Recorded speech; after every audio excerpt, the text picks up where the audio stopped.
Hello everyone. তো আজ হচ্ছে পৌষ সংক্রান্তি বা মকর সংক্রান্তি, যে যেটা বলো।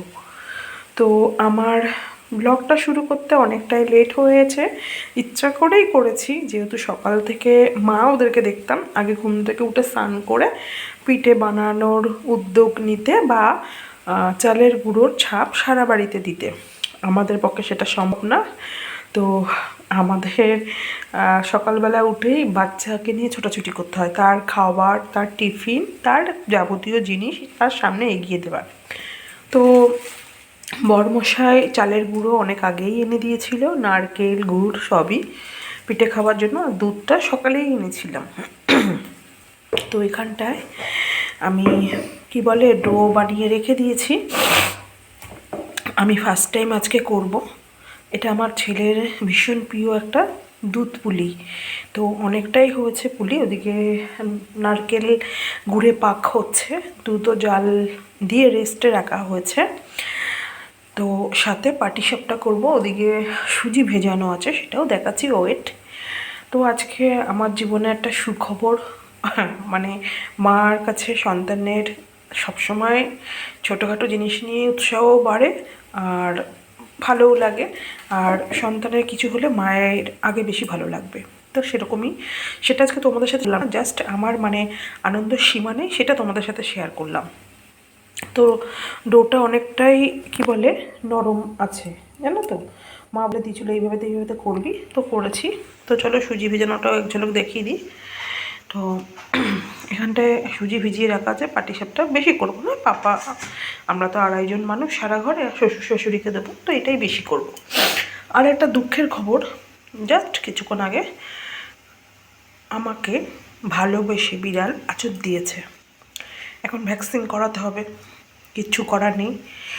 তো এটা আমাদের এই 2.5 জনের মাঝখানেই আছে, বেশি কাউকে জানালাম না। আর তোমরা সাক্ষী রইলে, তোমরা জেনে গেলে বিষয়টা। তো আমার দুধ পুলি পিঠে ডান, তার মধ্যে আমি কিছু চুষি কেটে দিয়েছি।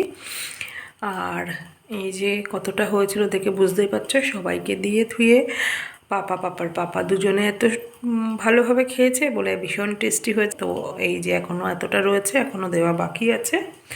আর পাটিসাপটা ওদিকে কিছু আমার হয়েছে, ওটা আর তোমাদের সাথে দেখালাম না, কারণ প্রচুর মানে ওর পিছনে আমাকে টাইম লেগেছে, ভেঙে যাচ্ছে, জানি না আজকে কেন সুজির ভাগটা বেশি পড়ে গেছে মনে হয়, যাই হোক। আর এখন হচ্ছে খোলা পিঠে, তো সেটা দেখো আমি কত সুন্দর বানিয়েছি, দেখো কি দারুণ না দেখতে। আমি এটা নতুন প্রসেসে বানিয়েছি, আমার কিন্তু খোলা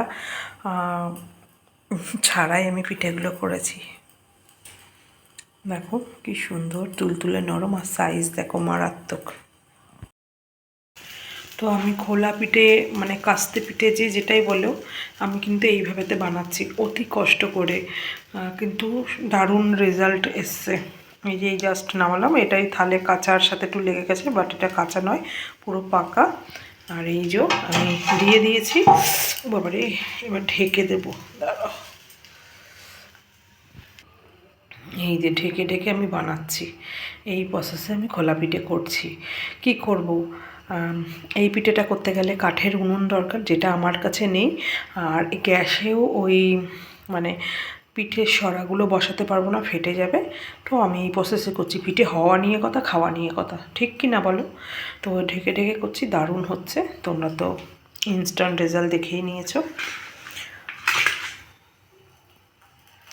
কে কী পিঠে বানালে অবশ্যই শেয়ার করো, অবশ্যই দেখো। আমি যা বানিয়েছি তোমাদের সাথে সেটা শেয়ার করে দিলাম, কেমন হয়েছে জানাতে তোমরা ভুলো না, কারণ আমি রেখে দেবো, আমার এখনও অনেক কটা হবে, এই যে গোলা এখনও রয়েছে। তো এত লং ভিডিও আমি করতে চাই না। তো আজকের মতন ভিডিওটা এখানেই এন্ড করছি, দেখা হবে নতুন ভিডিওর সাথে। তো আজকের মতন টাটা।